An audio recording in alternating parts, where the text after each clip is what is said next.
Sripadarajam Sharanam Prapadhye. Chapter 33.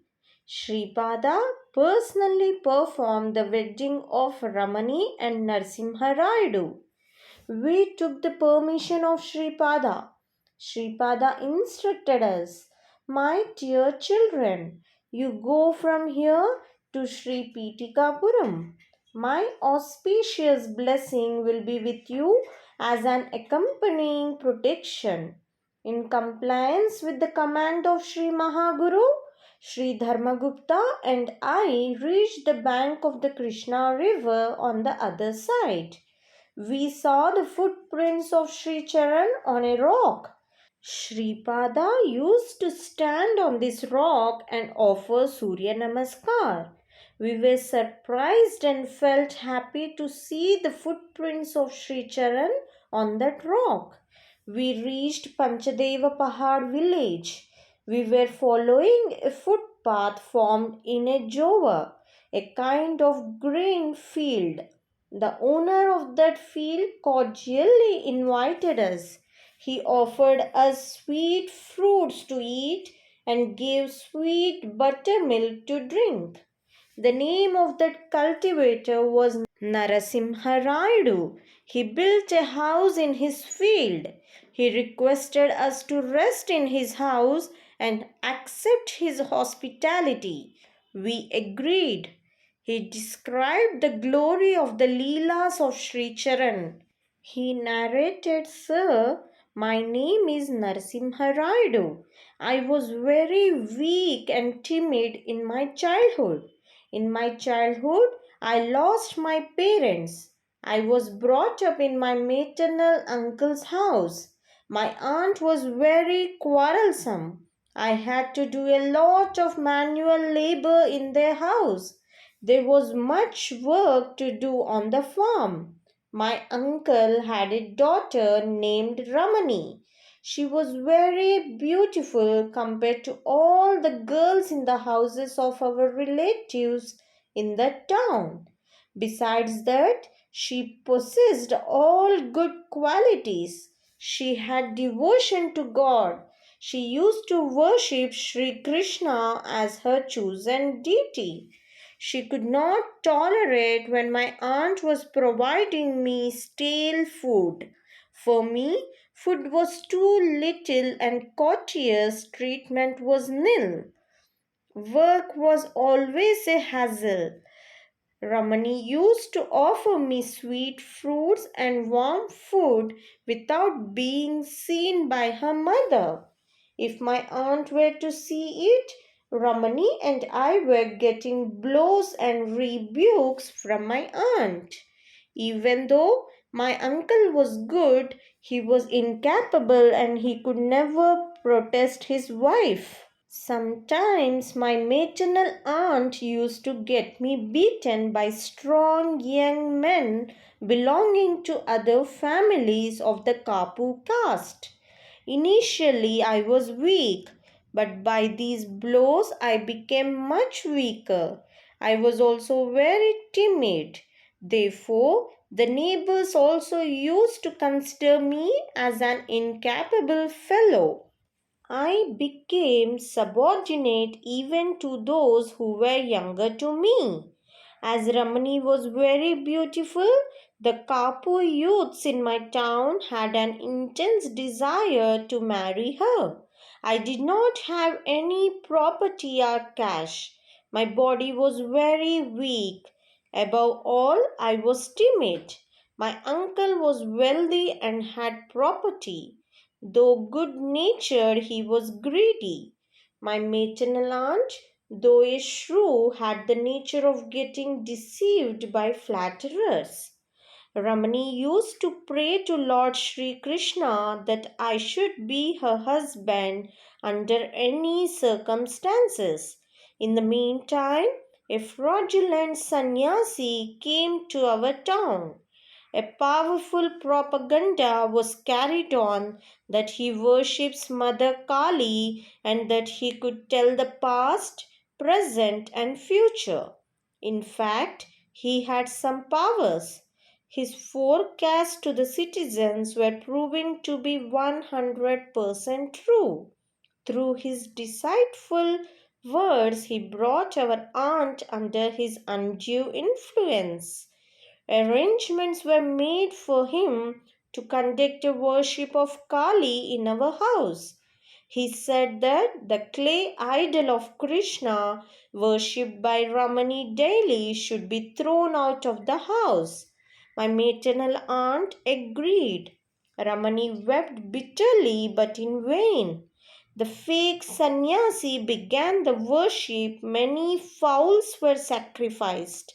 The room of worship was all drenched with blood and presented a horrible appearance. Some human skulls and some more strange articles that are typically used for the worship at the burial ground were kept in the house. He made all the inmates believe that after the conclusion of the worship, rich hidden treasures would be uncovered, and with them the whole family would become rich. The fraudulent sannyasi also knew the art of inveigling by charms. He hatched a plot to rob the chastity of Ramani with that art. Due to the weird methods of worship performed by him, the health of Ramani deteriorated. She started behaving in a queer way. She was not her former self. In the night, she was drinking blood. She was only drinking blood instead of food. The fake sannyasi was convincingly telling them that Mother Kali entered into her, and for that reason she was drinking blood, and that she would become a normal person on the exit of Mother Kali. And unless blood oblations was offered, Kali would not be pacified and the hidden treasures would not be available. In this way, everything was very horrid. The food receptacles were suddenly falling into the well. Human skeletons were seen in the house here and there. At midnight, strange figures appeared making horrific sounds. Our whole house looked like a burial ground. Our maternal uncle was not bold enough to ask the fraudulent ascetic to leave the house. Our maternal aunt was hoping to get hidden treasures. If the troubles were endured for a few days, the whole situation was very confusing and perplexing.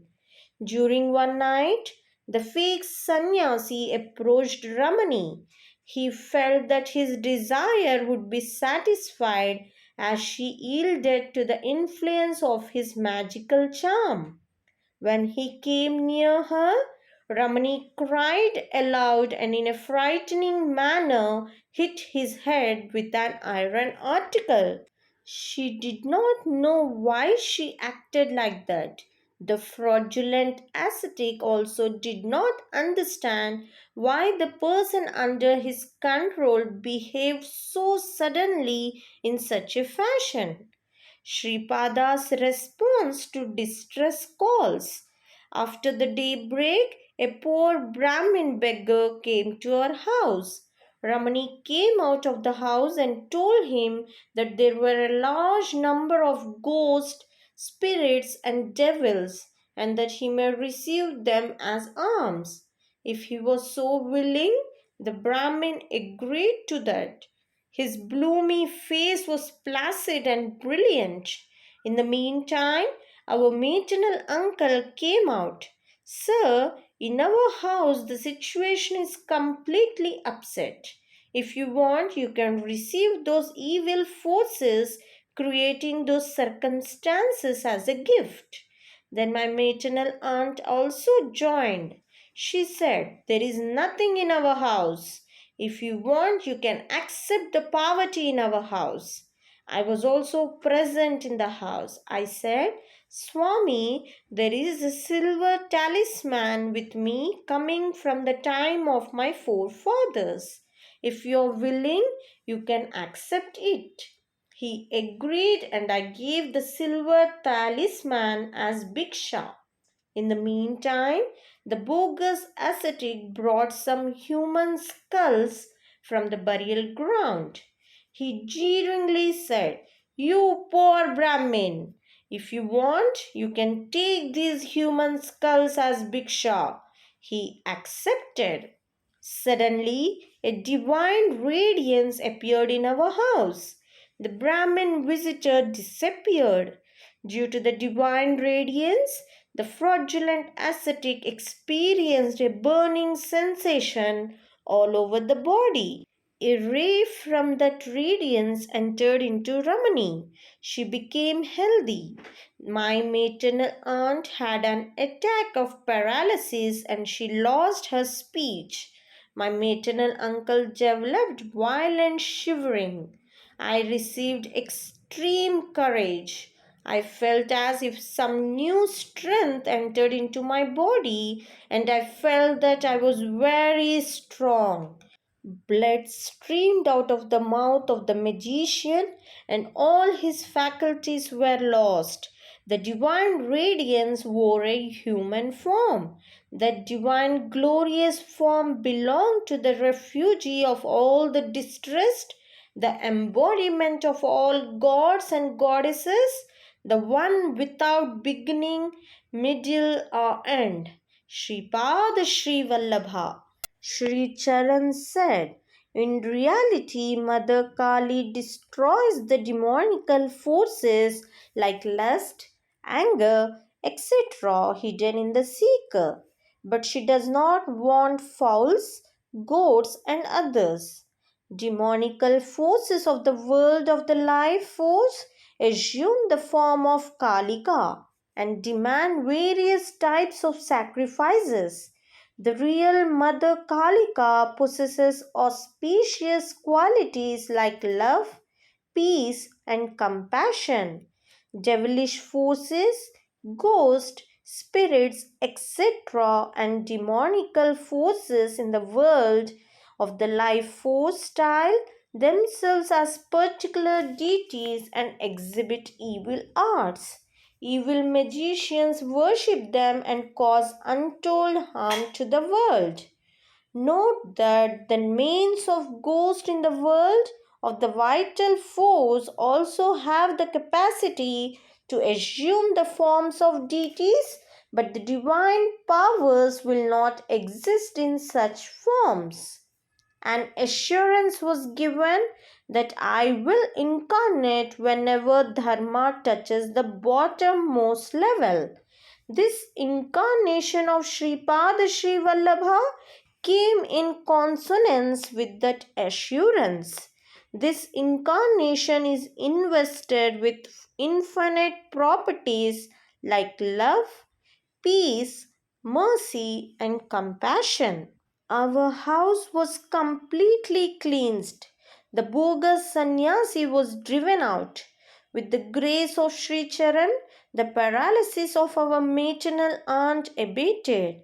Sripada personally blessed us with his own hands and conducted my marriage with Ramani. At that time, his age was actually only 12 years. He was in Pitikapuram at that time.